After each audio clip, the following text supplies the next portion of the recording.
Happy Saturday, everybody. Brian Ward here, introducing this video from Comic-Con 2026. This was our panel, The Psychological Journey of the Lord of the Rings, with special guests Miranda, ex Libris Mir from Instagram, and Todd Stashwick, who you would know from the screen. He was in Star Trek Picard Season 3. He was in 12 Monkeys. He was just shown in the new trailer for Marvel's VisionQuest. He will be playing Paladin. You'll hear all this again in a minute. But the reason I am introducing this is we have been doing panels at Comic-Con for the last 16 years. And Drea and I love the team over there. Eddie and the panel folks are always absolutely fantastic. Normally, we don't really have a whole lot of problems tech-wise. This year, we ran into a few problems. A couple of them were mine, and one of them was the rooms. And that was simply that the folks running the room there wouldn't really let me do anything to the mixers. Normally, I'm allowed to put my own XLRs into the mixers. These folks wouldn't let me do it. That's fine, as long as they know what they're doing. Unfortunately, they put the XLR in the wrong slot, so the sound isn't incredible. That being said, you can still hear the panel, and I think the content is fantastic.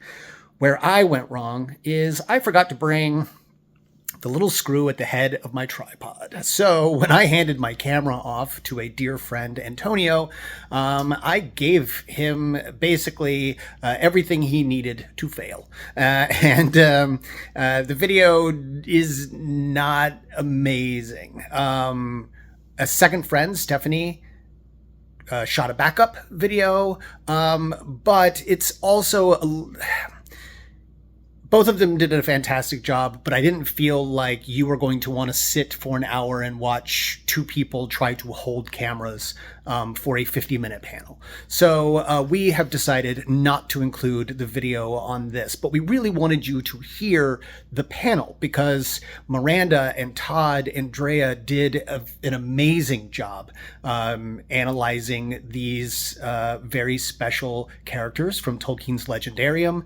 And so I think it would be a disservice to not let you check that out if you weren't able to attend. That being said, I just can't imagine not wanting to do another panel on Tolkien. This is our second one.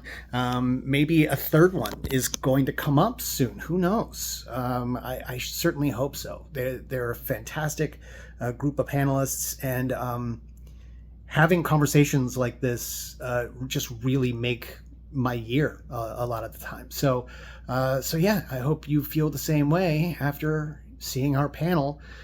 2026's San Diego Comic-Con, The Psychological Journey of the Lord of the Rings. Comic-Con 2026! Yeah!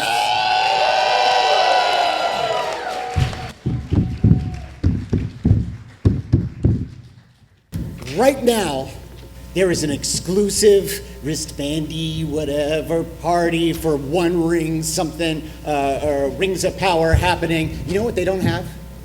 All of us. And the irony is, we're the ones who know how to party. Thank you all for coming. My name is Brian Ward. I am the co-host of a podcast called the Arkham Sessions, where we take a clinical psychologist and we make her look at pop culture, and then she dishes out real mental health information. It's like putting the medicine in the chocolate.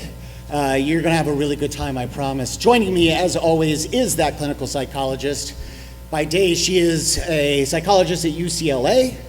By night, she is a consultant for writers of film, television, novels, comic books, video games, you name it. If you've got a story with compelling characters, you're going to want to talk to her. She is the written into canon in DC's universe as Barbara Gordon's therapist by Gail Simone. She is Dr. Drea Letamendi.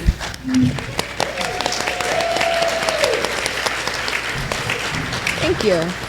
As always, we like to have very special guests. We like to have people who are experts in the fields that we're talking about. And we've got two amazing experts at this panel. We've got one and then a super fan. Next to Drea, you might know her from Instagram as Ex Libris Mirror, where she does Tolkien Tuesdays. She tells you a little bit about the Tolkien's Legendarium, and then you say thank you, Miranda, and you go about your day. She is Miranda. Hello.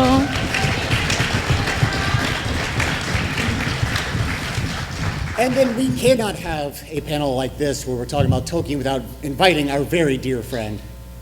You know him from the screen, especially if you love things like Supernatural, where he played Dracula, or Star Trek Picard Season 3, where he's Captain Liam Shaw. He's captaining his own starship, people. This is amazing. And then coming up, he will be playing Paladin in Marvel's VisionQuest. Please welcome Mr. Todd Stashwick.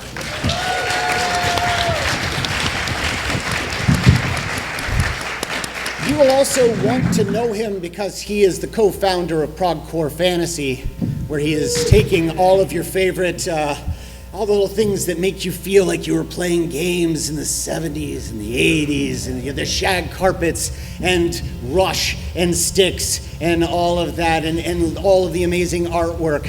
So you're going to want to look up ProgCoreFantasy.com as well. This panel is going to be focusing on a handful of Tolkien's characters from the Legendarium. My esteemed panelists do not know who they're going to be covering. That's how we know if they're true fans, right? Aha, that was a trick. This is Comic-Con. There are no such thing as true fans. We don't gatekeep here. I want to go ahead and move into our first character. You're going to see a black screen at first. We're going to give this one to Miranda. She is going to break down the character, and then we're going to give Drea a little bit of an opportunity to break down the psychology of that character.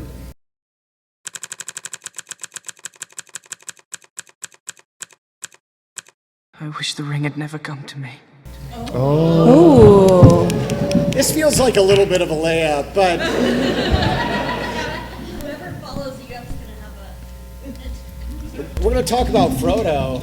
Miranda, why don't you give us a little bit of an insight into Frodo, who I know is a little bit different in ways from the books to the movies, but I'm going to let you tell us what you think we need to know about Frodo Baggins. Yeah, I love Frodo. I hear a lot of talk about how great everyone loves Sam, which I love Sam too, but I really want to see that same amount of love for Frodo.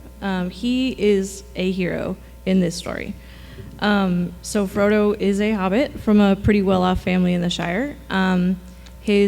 Unfortunately, his parents passed away when he was around 12, so then he spent some time living with his uncle and cousins on the Brandybuck side before, of course, moving in with his uncle, Bilbo. Bilbo and Frodo were similar. They were a little bit different than most other hobbits. They had broader horizons. They liked to wander to the edges of the Shire. They had dreams of faraway places that wasn't quite the norm. And of course, I'm hoping everyone knows, so I don't have to summarize too much, that, Bilbo decides to retire and he leaves his ring and all of his estate to Frodo. He lives as a bachelor for a while before, of course, finding out that the ring is not nice. His quest originally was to take the ring to Rivendell, which he was going to do alone. But his friends and relatives, Merry Pippin, Sam, and Fredegar Bolger, would not let him take on this task alone and accompanied him. And of course, once he got to Rivendell, and we see the Council of Elrond, he got to see firsthand the divisive power of the ring. And that's when he makes the utterly selfless decision to offer himself as the one to take the ring all the way to Mordor. This is huge. The Fellowship of the Ring is made specifically just to help Frodo on this journey. I'm not going to summarize all of the Lord of the Rings for us today. Has anyone seen or read The Lord of the Rings? Okay. Yes. So there's some, we can skip to the... Yeah. So, carrying the ring, as Frodo does, is a huge burden on him. It deteriorates him physically, of course. I mean, he gets stabbed a few times. The weight of carrying this ring is a huge burden. It deteriorates mentally. He loses hope. He sort of loses himself a little bit on this quest. And by the time he makes it to Mordor, which is an impossible task, we must admit, a lot of people like to focus on the fact that he failed. I see a lot of commentary on Frodo's failure, and I would really like to not see that commentary anymore. Anyone who had made it to Mount Doom would not have been able to throw the ring into the lava. And really, the fact that Frodo showed mercy to Gollum is what led to their mission being successful at all. So that's, another point for Frodo in that hero book, in my opinion. There's a really big emphasis at the end of the story on sort of the aftermath of this for Frodo. Frodo, upon returning to the Shire, he really has a hard time adapting back into his daily life as a hobbit. He has a sort of like physical reminder of this traumatic journey that he went on, so much so that he makes the decision to leave the Shire, sail to Tol Eressëa, and live out the rest of his life in peace and reflection. Amazing. And he got there without eagles. Thank you. No eagles. Can we just say? Well, on the way home, there was a little bit of... I said got there without eagles. You did. Yeah. You did. It's Drea, the Turkish blood. Yeah? Drea, why don't you tell us a little bit about Frodo's psychology? I appreciate Miranda's emphasis on kind of like the before and the after. A lot of us know what happened through the quest to get the ring to Mount Doom. And what I love about this story and why Frodo is one of my favorite characters is that Frodo is a regular, ordinary hobbit. The translation for me as a psychologist is that this is a very encouraging story. You don't have to be, a sword-wielding king. You don't have to be royalty. You don't have to have this, as Miranda said, there was some struggles as a child, losing his parents, but really being welcomed by his uncle and other caregivers who gave him a comfortable and safe upbringing. And then things got bad, right? And so... Drea, I'm going to need you to get more and more dramatic as this goes. Things it would just be, got Oh my God. evil. like, this is it. And then after. But truly, is this going to be the whole time? Okay. Truly, I'm going to tell a short story about my early career as a psychologist. I've been a psychologist since about 2011. This is my 16th year presenting at Comic-Con, which is around the same time. So, I would actually talk about Frodo in therapy sessions with young people who would tell me their trauma was too burdensome, that they were not sure if they could even think about their own future. They are not sure if they had the willpower to move forward with such burdensomeness. And traumas were different. We're talking combat trauma, we're talking childhood abuse, we're talking even kind of like natural disasters. And I would ask them about Lord of the Rings. Are you familiar with Lord of the Rings? And if they were, I would say, I want to talk about Frodo. This is, kind of like an everyday person like you and me. But what makes Frodo special is not that he was fearless, but that he was fearful, that he had the discernment and the future orientation to know I'm doing something that means I have to overcome something incredible about myself. I have to overcome the feeling of being small, the feeling of being weak, and doing something really big for something very meaningful. And as a therapist, I would tell my clients, think of the ring as your trauma. And yes, you have to hold that burden, but like Sam, I can't carry the ring, but I can carry you. And we would have this conversation about being able to support them, walk them through this journey. I will always be there with you as you hold this burden. But at the very end and through the work that you're doing, yes, you have to be you have to take initiative. You have to be the one that does the hard work. And I will say that this is a character that I think embodies Tolkien's concept of like, no one is all good and all bad. This is not a binary world or worlds in which evil persons are evil and good persons are just good. That there's some complexity, and Frodo is flawed. Frodo succumbs in some ways, gets tired, fatigued, wants to give up.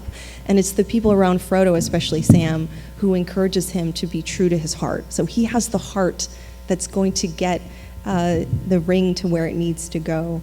So I think it's that human endurance, that willingness to push away the despair, that tolerance and resilience against the darkness to be able to do what he did. And he's so important for us to think about as a character that we see ourselves in because of his ordinariness.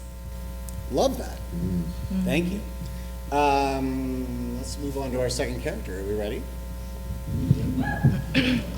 By the way, I gave them a list of characters that it could be, so you might see them looking down at notes every now and again, but I also may have thrown in a random one that they're not familiar with, because I'm a mean moderator. Let's go on to our next one. Grant. I wish the ring had never come to me. Okay.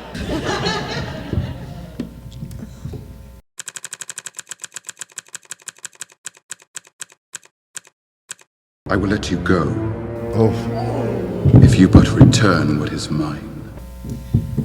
We got a hunt for Gollum coming up, and what the moment Lee Pace was announced as returning, I said, yes, please. He is possibly the worst jailer in all of Middle-earth. not very good at it. Everyone he's ever jailed has managed to escape. Todd, why don't you give us a little bit on Thranduil? Well, you know, he's banned barrels from Mirkwood from here forward.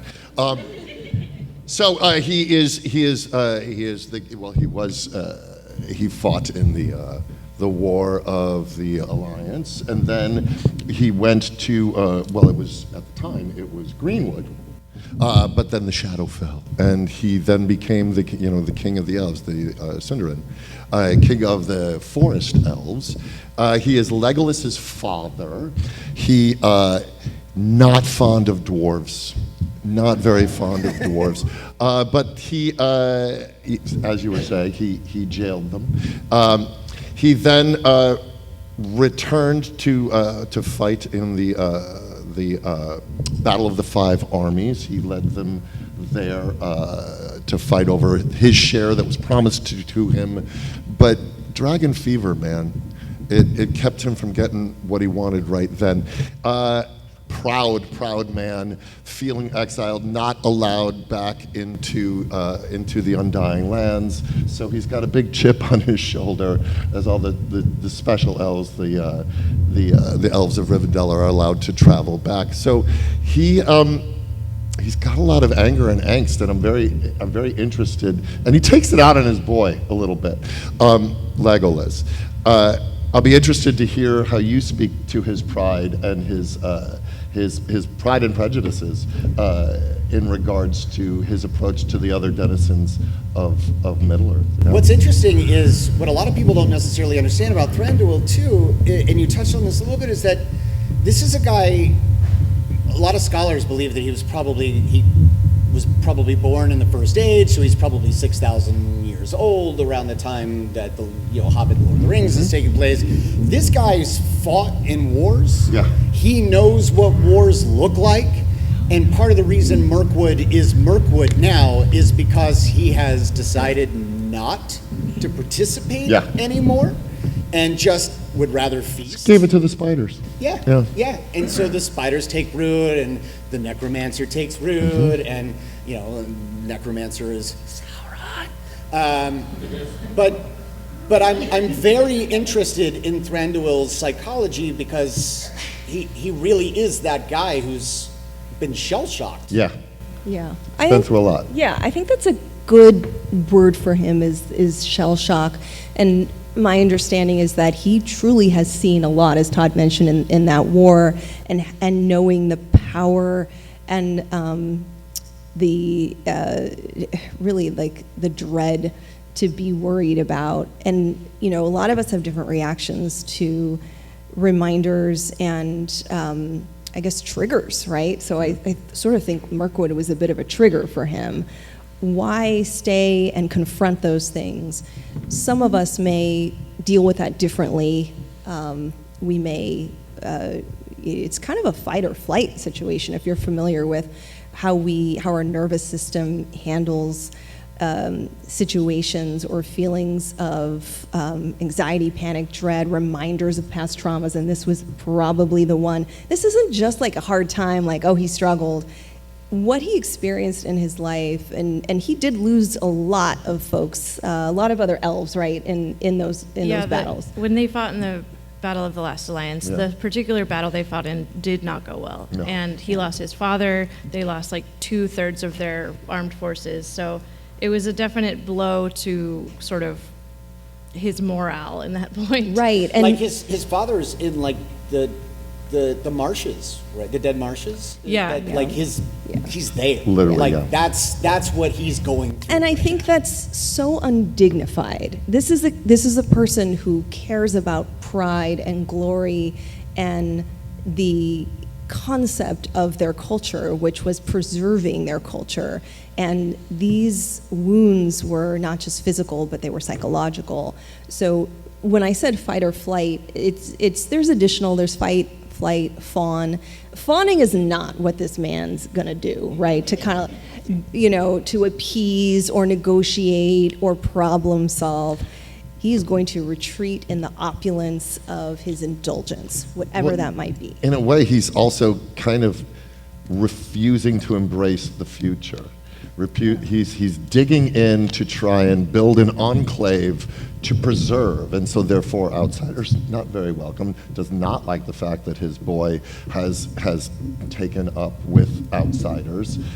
So he's kind of becoming insular, and it is that insularity that is part of the fact that, the future is moving on without him. Yeah, I agree with that 100%. It is a trauma response, but it comes across as mean-spirited and prideful and narcissistic and prejudiced. And I think behind that is deep fear and panic for, what it would be like to face those horrors again.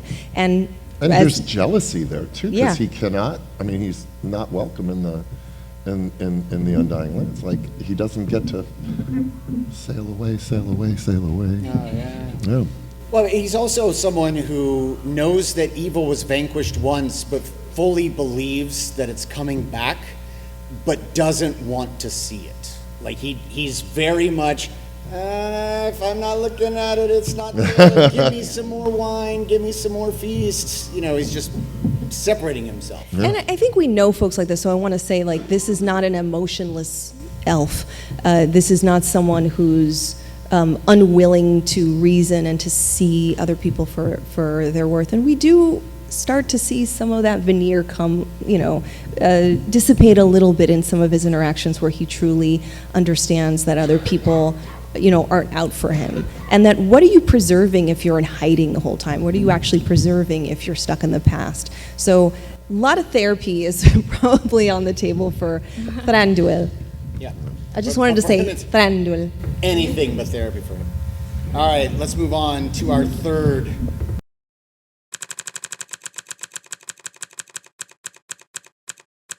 Feed me Seymour. I told you there might be some that we throw in there.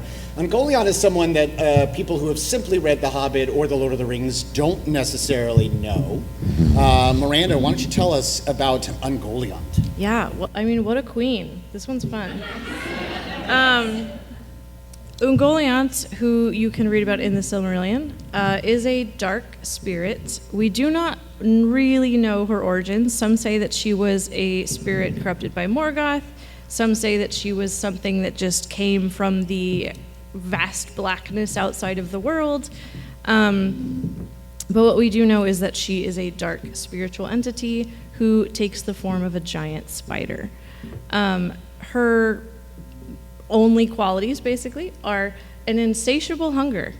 She is just constantly needing to feed herself on light, anything really, and then she expels darkness in the form of unlight and dark webs of gloom and black vapors. And she refuses to be a servant of Morgoth, instead choosing to be a servant of her own lust to satisfy her insatiable hunger. The Valar hunted her for a while, so she goes into hiding for quite some time until she's basically just too hungry to handle it anymore. Morgoth approaches her to help him with his plan to destroy the sacred trees of Valinor. This is a big part of the Silmarillion. Ungoliant uses her darkness to sneak them into Valinor, and together they drain the two trees of their sap and their light and their magic tree energy. And she grows to a monstrous size, and she's expelling these black vapors to the point where even Morgoth is afraid of her. And in order to get her to do this, Morgoth promised to feed her basically whatever she wanted if she helped him with this. So once they destroy these trees, they escape. She takes him up on that. She says, "All right, what do you got? What did you take from Valinor? I'm still hungry." And so he feeds her sort of the jewels and riches that he took from Valinor, but he keeps the Silmarils kind of behind his back. And she notices this. She attacks Morgoth. She might have succeeded in taking him out, quite honestly, if his Balrogs hadn't come to save him. Balrogs, plural. Multiple Balrogs came because Morgoth... Lucky his Balrogs were there. Yeah, he yelped with fear so loudly that the Balrogs heard him and came to his rescue. So at this point, Morgoth, he makes it. Ungoliant decides to go hide in sort of the forgotten south of the world, where she continues, eating whatever she can. She mates with and then devours other dark spider spirit creatures, and then makes more spiders, including Shelob from Lord of the Rings. And then she kind of passes into history, but a lot of people like the theory that she eventually became so hungry that she devoured herself. Dre, there isn't a whole lot to unpack there. But we'll see what you got anyway. With Ungoliant, I want to underscore how different this villain is from other villains who have motivation, purpose, future orientation, kind of the scheming and plotting and hundreds, maybe thousands of years of I want to do something in 200, 300 years. There is something very in the now about Ungoliant. Some of this is relatable, right? Indulgence, consumption without purpose, greed.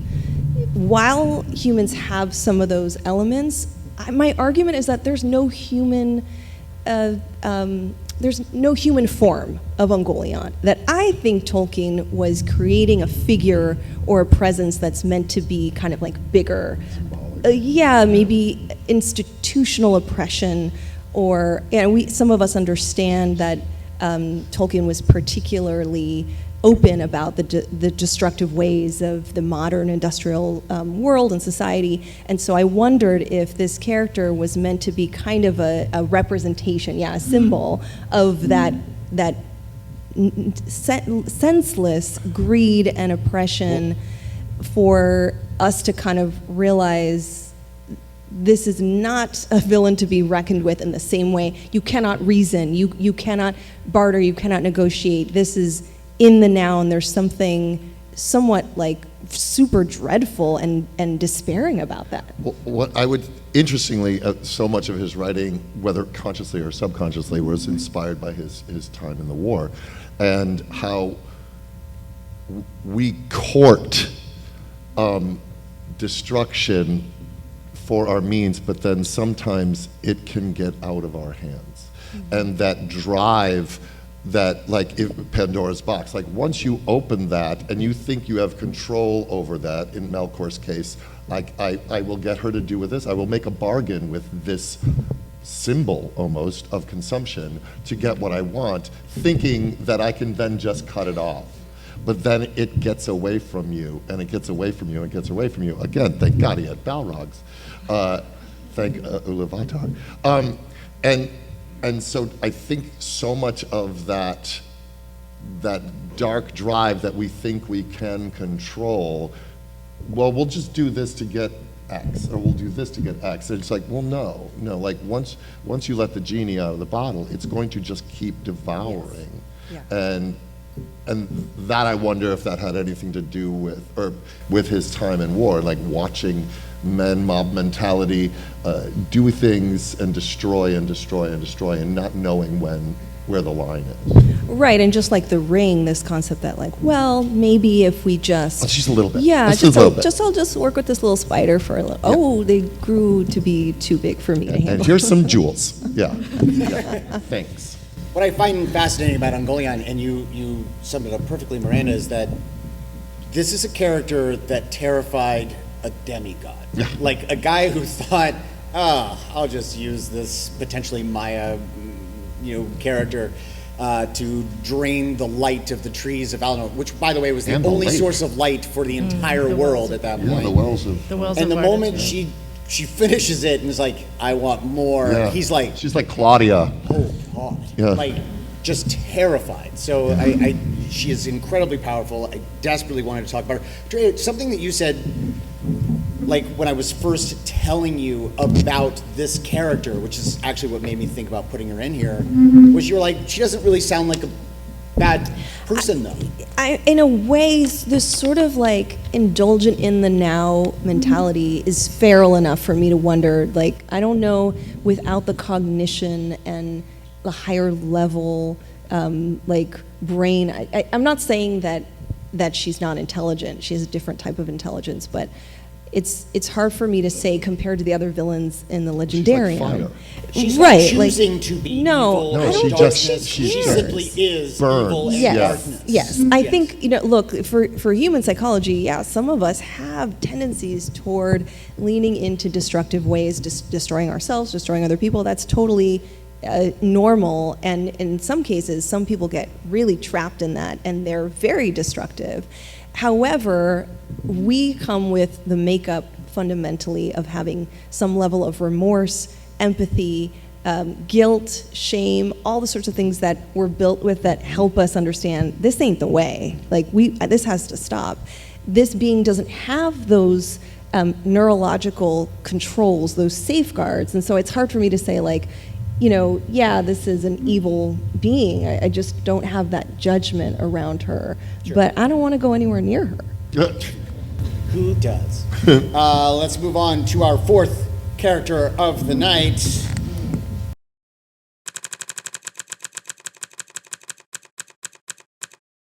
Whom do you serve? Saruman. Todd, let's talk about the Wizard of Many Colors. The wizard, the leader of the Astari. Yes. So, he started out meaning so well. The wisest among the Astari. It was one of those wild things where, yes, he was counsel to, Gandalf saw him as the wisest among them, and he was counsel, and he would advise and whatnot. He's like, okay, you know what, I'm going to do some research on this ring thing, and Sauron, and then he's like, maybe Sauron's got a point. Maybe this guy is the way. And then he drank the Kool-Aid. And so he was like, I'm just going to kind of be a dollar store Sauron, and I'm going to start making orcs too. And he became a servant of the Dark Lord, ultimately. And again, he attempted to make his own ring of power. 100%. And so he builds himself up, and he builds his whole enclave in Isengard, and then he gets curb stomped by an Ent. But then his fall from grace, unlike in the films, which is a literal fall, but his fall from grace when his staff is broken and he's exiled, and he finds himself with Wormtongue. This is the most Shakespearean of it all, I think. Like his fall from grace, where he goes from being Saruman to Sharky. and he's driven to the Shire and sort of does the scourging of the Shire, and he's offed by his toady. Like Wormtongue like shivs him like in a prison yard. He's taken out by one of his lessers, and it's like Greek tragedy. It's like he reached for something that was unattainable and wrong, and his fall from grace is glorious in its profundity from where he was to where he ended, and then taken out by his own men. It's very Shakespearean. It's very Caesar. It's such a beautifully written arc. There's a lot of hubris too in that character. 100%. The fact that he shows up, he was one of the 5 who volunteered to come into Arda and become one of the Asari. Gandalf, on the other hand, was what could possibly go wrong? Yeah, you had to tell him he had to come. Meanwhile, then when Gandalf shows up on the shores of the Greyhavens, Círdan hands him a ring, and Sauron's like, "I'm sorry, who's the leader of this group? Why are you giving him one of the 3 elven rings of power, Narya?" And so I feel like from the beginning, there's this bubbling, seething, like hubris, jealousy thing going on. And you mentioned his fall from grace. It's gotta really suck as a Maiar, one of the Maiar, to die, and then your spirit starts to make its way back to Valinor, and it rejects you, and your entire spirit just dissipates into whatever, the ether, whatever. But he's a fascinating character to me who's made a lot of really interesting decisions.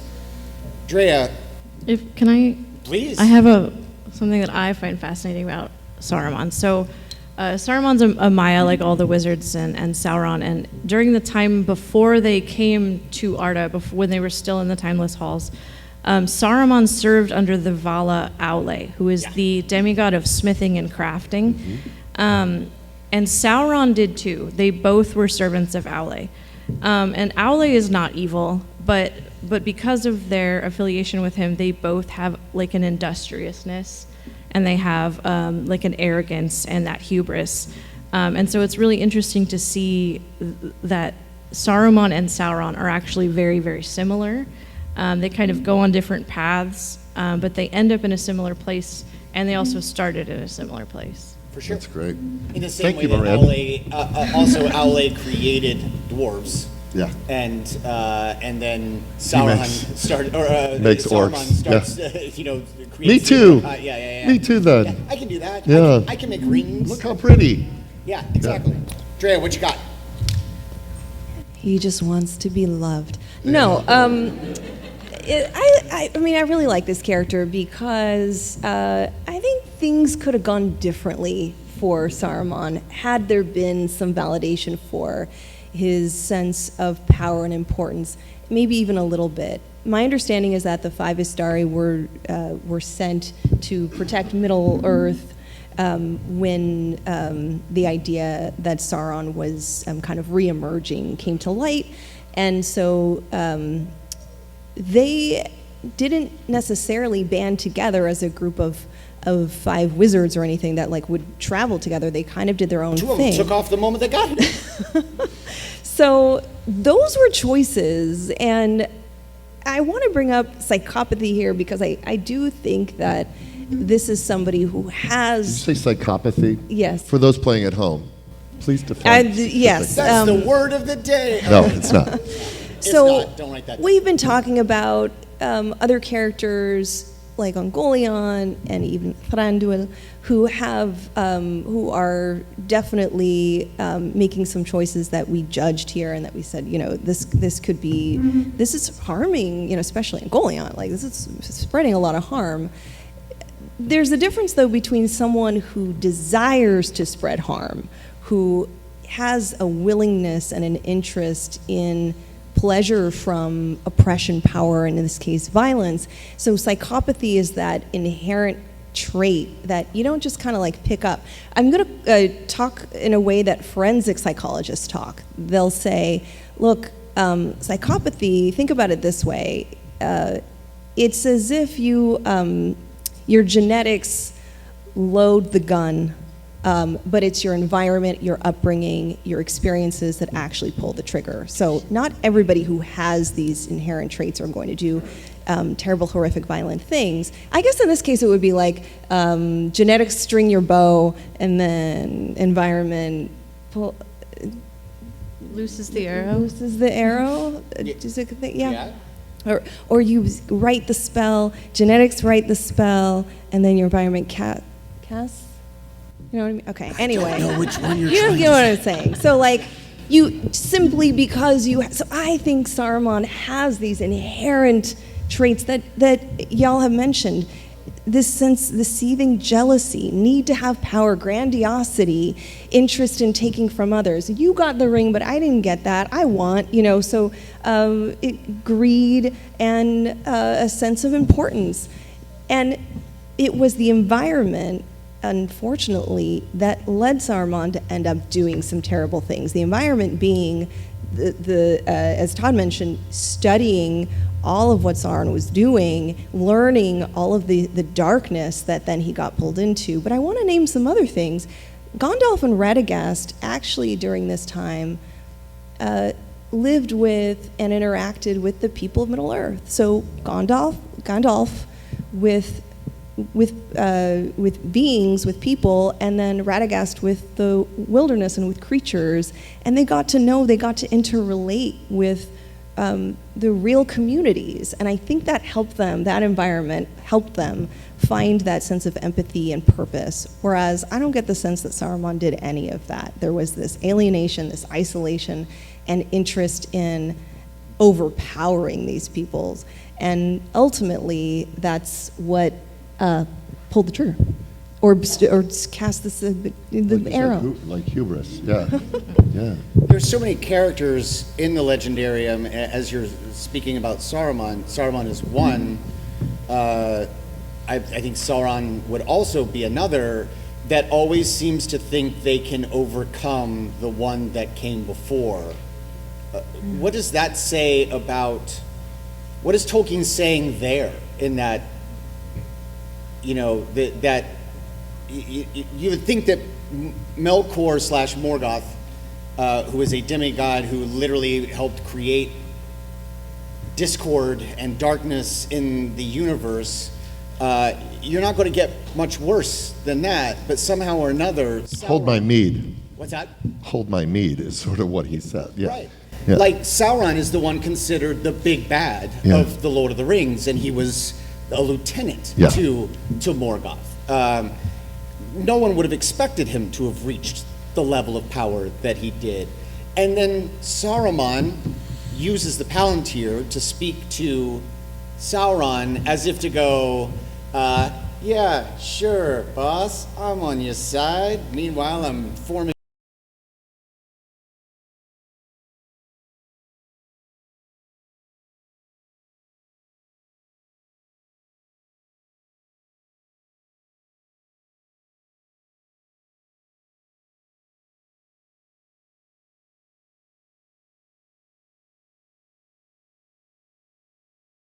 But I think if you have this consistent, almost permanent, enduring trait to want to oppress and overpower others, that could be something in a fundamental characterological personality disorder.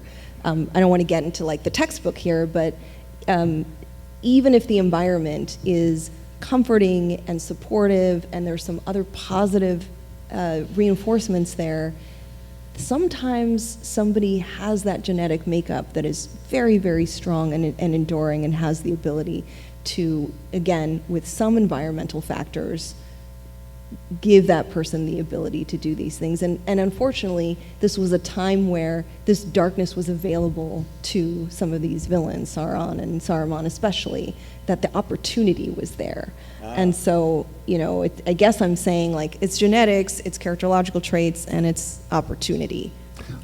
I'm curious if it's one of those absolute power corrupts absolutely. If you're seeing this time in...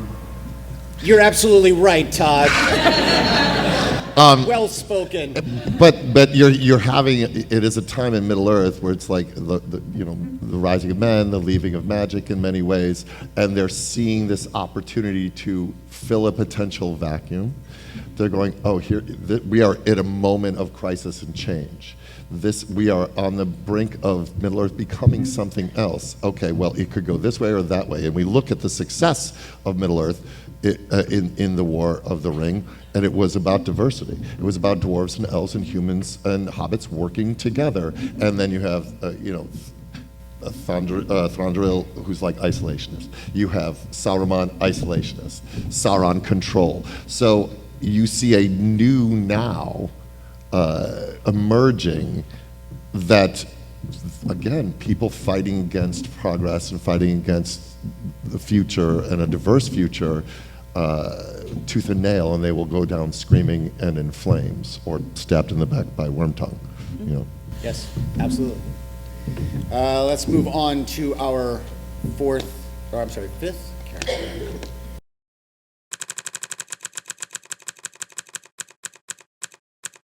No living man am I. You look upon a woman. Eowyn am I.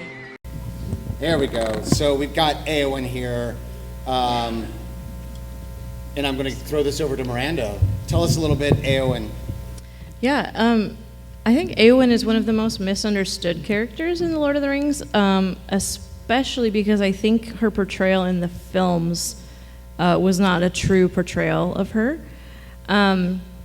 Obviously, she is a Shield-Maiden of Rohan. Her parents have passed. She lives with her uncle, the king of Rohan. They are in their own sort of, they're a kingdom, but they are almost isolationists. They're kind of on their own. And she grew up in this world where there were wars, there were battles they had to fight. She loses a lot of people, and she is watching this from the inside looking out. She's in a role that she doesn't feel fits her, and she feels a little bit trapped. It's a really beautiful feminist commentary in a lot of ways, because she wants more than what her society is going to allow her. And she sees the people she loves most going to war and being valiant and sometimes passing away. And a part of her wants that. A part of Eowyn desires to die in battle. Because she thinks that is a much grander and more important life for herself than the one she's currently living. Of course, we have this sort of plot line that goes through of the somewhat romance that she feels for Aragorn. In a lot of ways, this is kind of seen as like she doesn't want to be Aragorn, but what she sees in Aragorn emulates so much of what she wishes she could be that attracts her to him. Obviously, we know she finally makes that she wants to go to battle and defend her people and those that she loves, just like her brother and her uncle. So she disguises herself as a man named Dernhelm to ride to battle at the Battle of Pelennor Fields, and obviously gets the beautiful epic moment of battling the Witch King of Angmar, one of the fiercest villains of the series, and together with Merry valiantly takes out this crazy epic villain, and because of her proximity to this villain, she gets injured. She is in the House of Healing.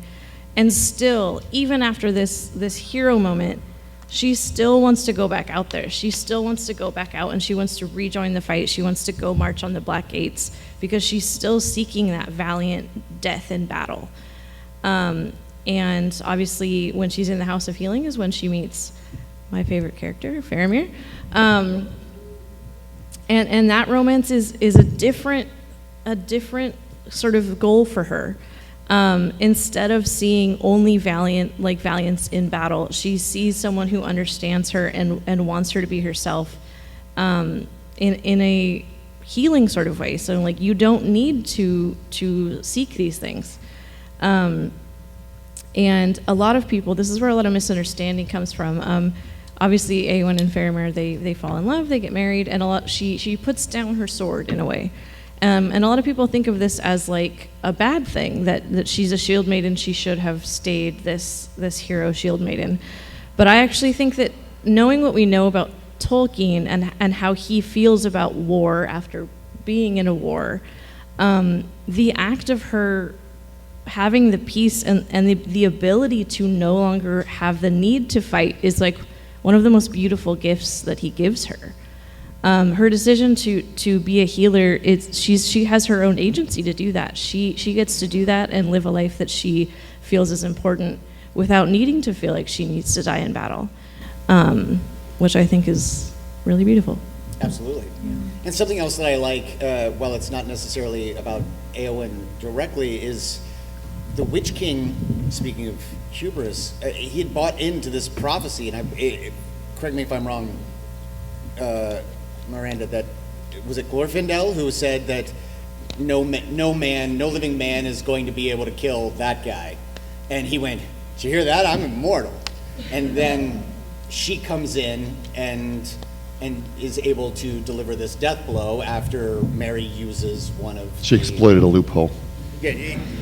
There's mixed readings about the exact mechanics of how this works. I see a lot of arguments actually about, how that went down and what the prophecy meant in a literal sense. And I think we just kind of have to accept that prophecies aren't literal. And yeah. I don't even think he was necessarily prophesizing anything so much as he said it, and then the Witch King took it that way as prophecy. But Drea, what do you have on Eowyn? I think a lot of times this character is simplified to kind of like this story about subverting gender expectations, and I do think that's an empowering part of her story, that in order to even be alongside, on the battlefield at arms with who she considers her peers, she has to disguise herself. And I think this is a very classic story of having to change who you are and having to deny parts of yourself, erase parts of yourself to be affirmed and to be seen as valued. So I think that's an important part of this, and I sort of feel like it is partly about her gender, but I think it's a bigger story or a bigger message than that. When she's, I think, at her lowest psychologically is when her when King Theoden? I say it Theoden? Theoden. I don't know why I'm pronouncing all these names like this, but Theoden is poisoned and is not functioning in his right mind, and so I think that starts to also cause deterioration in her well-being and her functioning. She's in service to him, and she's relegated as a woman to have to be at his side and care for him. And so that's not what she doesn't see herself fully as just this being in this servitude, but it's important. Her values and her code are really connected to needing to be a part of this small culture and needing to be important in some way, and that's how she shows up as important. I do believe that she was raised, though, as being more than that, but as his mind has deteriorated, she's not seeing that reflected back. When it's Aragorn who shows up, and I completely agree with Miranda, this is an envy, this isn't a lust, this is sort of an envy, like this man has reinvigorated the spark of all the things that's important to her, and she wants that. She wants that back. And so I think that's a bigger part of the story that I appreciate. And I think about the concept of self-determination, that's really, really core to who she is. Self-determination, in order for us to really embody and utilize self-determination, we have to have autonomy, we have to have competence and self-relatedness. So autonomy is even her ability to get get onto the battlefield and be able to be a part of this, to make her own decisions, and she has to do it in disguise, but she's able to do that. Competence, I mean, gosh, she killed the Witch King, like she did it. So you can't argue with that. But the self-relatedness is what happens later, is that she does need that sense of affirmation, that others see the strength beyond her gender. They see her strength, her value, her spirit, her moral code, and that, you know, I think is very comparable to someone like Aragorn. Love that. I've just been told we have 5 minutes, just under 5 minutes, so it might be time, unless we can do a lightning round. Who has the best question? Does anyone have the best question? So this gentleman there in the glasses.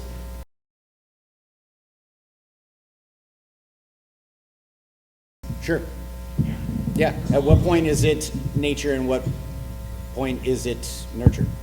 I mean, I think a part of this, I don't know if this is a question for me or everyone, but I was thinking about accountability, and that's, I think, fundamentally what you're asking about. Is I basically said, I'm not sure how or whether I can hold this character accountable, because there's a sense of obliviscence about her actions, that like once she's fed on whatever it's gone, it's forgotten, it's in the past. There's no guilt or shame or any sense of needing to redeem anything. And I guess that's the sense of, if you wanted to add that sense of humanity to this character, it would be a sense of accountability and afterthought, of consequences and understanding of what those actions led to. And, you know, again, this, I agree with Todd about this being a symbol of needing, yes, some figures, some institutions to understand the harms that they're doing. And we cannot relate to that until they're able to have the capacity to actually witness those harms. So it's not that we do harm against them and that's how they learn that, but it's a sense of creating empathy in this character, which I don't actually think they have in this written form. Well, I think it's also interesting to something you said before, is like she was very reasonable. Oh, okay, Malcor, I will go with you and do this, and I will follow you to this place, and I will aid you in the destruction of Telperion and Lorelin.